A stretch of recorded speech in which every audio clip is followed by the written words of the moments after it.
What is this joint?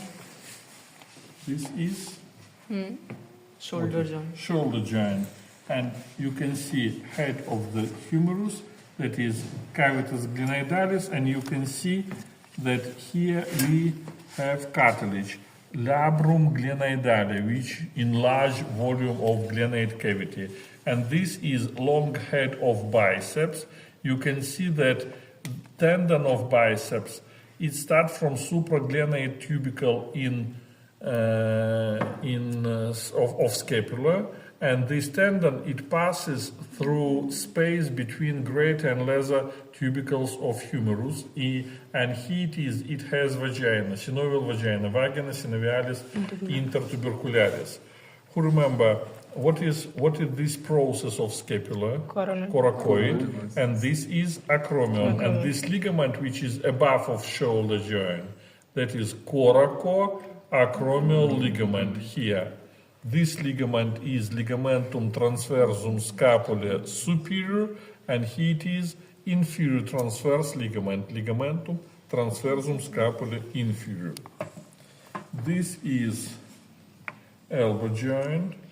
Oh, you can see only ligament. Here it is ligamentum collaterale ulnare, here ligamentum collaterale ulnare radiale, and ligamentum annulare radii.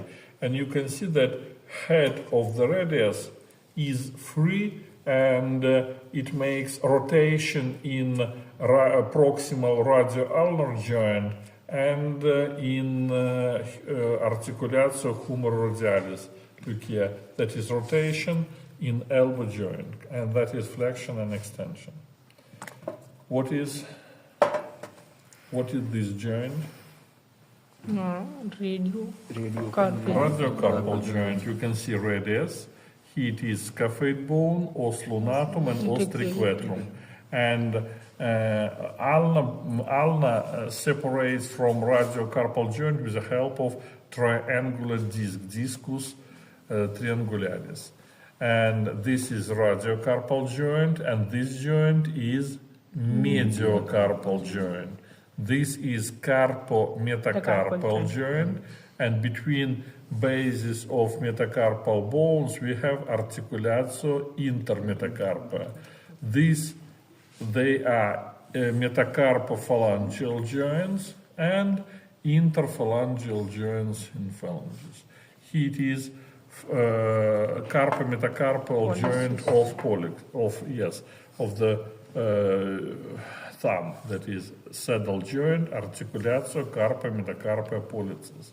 And what I take now with the forceps, retinaculum flexorum, between eminentia carpi ulnaris and eminentia carpi radialis, and space below of this retinaculum, canalis carpi, and muscles which participate in flexion of fingers, they passes below of this retinaculum. Now,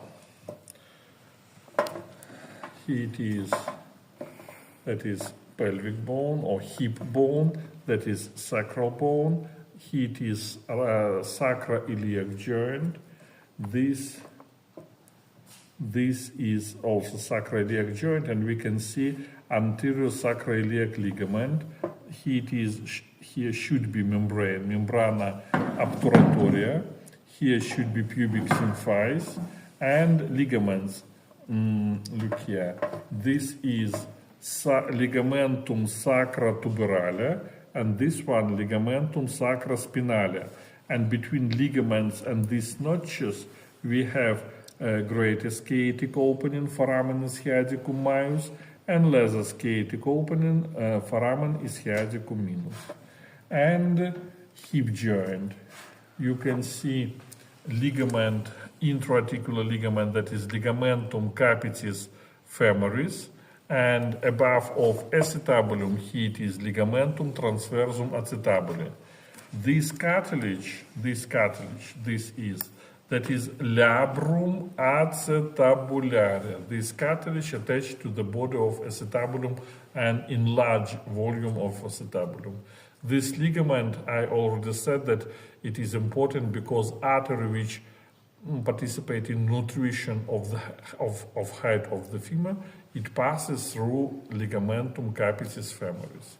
And now I insert it into hip joint, and here it is iliofemoral ligament, here it is ligamentum pubofemorale, here it is ligamentum ischiofemorale should be, and zona orbicularis, it starts from anterior inferior iliac spine, surround neck of the femur, and goes back to this spine, zona orbicularis. Okay.